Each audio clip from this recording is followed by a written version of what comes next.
exemplo diz o seguinte: sendo g de x igual a x menos 7 e a f composta pela g de x igual a 3x menos 1, determine a função f de x.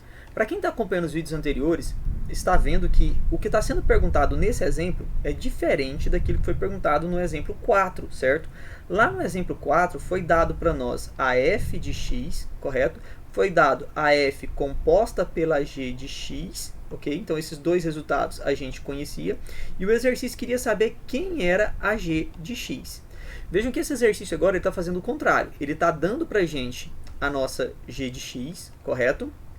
Ele está dando para a gente também quem é a f composta pela g, só que agora ele quer saber justamente quem é a f de x.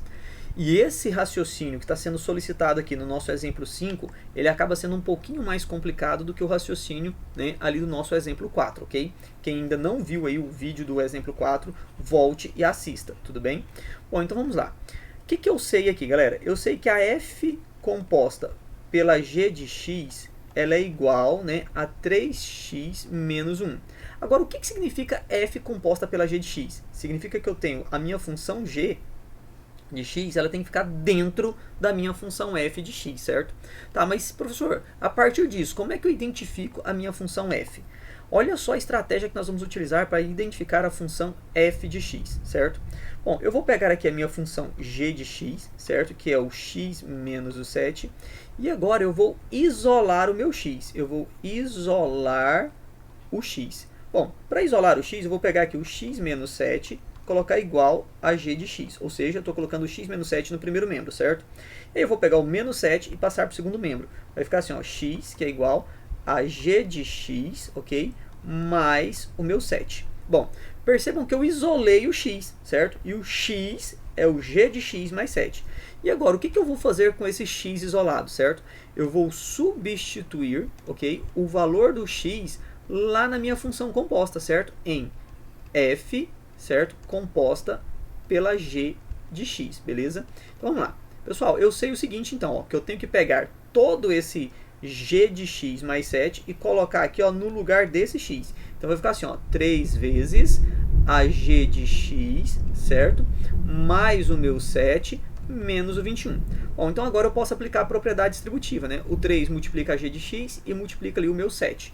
De forma que eu vou ter aqui, então, ó, a f composta pela g de x vai ser igual a 3 vezes o g de x, vai ficar 3g de x, certo?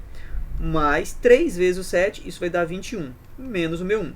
Bom, finalizando os cálculos ali, eu tenho que a f composta pela g de x é igual a 3g de x, correto?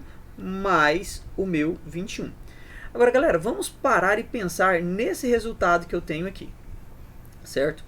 O que significa, mais uma vez, f composta pela g de x? Significa que eu tenho que pegar a função g de x e colocar no lugar do x lá na função f, certinho? Agora, galera, presta atenção nesse resultado que eu tenho aqui, ó.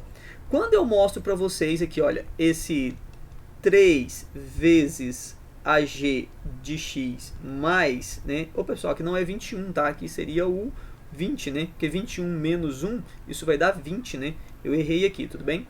Então, prestem atenção, galera. Quando eu mostro esse resultado aqui para vocês, 3g de x mais 20, certo? O que isso significa? Significa que eu estou colocando a função g de x no lugar de algum x. Que x é esse? É justamente o x da função f, ou seja, desta função f aqui. Então, por analogia, vejam que se esse g de x está no lugar de um x da função f, isso significa que a minha função f, certo? Que a minha função f, ela tem essa característica aqui, ó. A minha função f de x, ela é igual ao 3x mais o 20. Ou seja, galera, mais uma vez, se eu pegar o g de x e jogar no lugar do x lá na função f, eu não estou encontrando justamente a composta?